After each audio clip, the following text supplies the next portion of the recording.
সময় জঙ্গলগুলোতে পলাশ ফুলে ভর্তি থাকে, একদম পলাশ ফুলে পুরো গাছ ভরে থাকে। তার সাথে এই ফুলটা এই সময় ফোটে।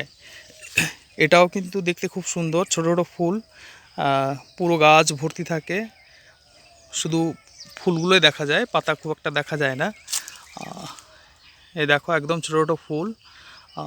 এইগুলো আমরা ছোটোবেলায় তুলে তুলে, এর ভিতরে মধু থাকে, ওই ছোটো ছোটো ফুলগুলোকে চুষে চুষে ওখান থেকে মধুগুলোকে বার করতাম।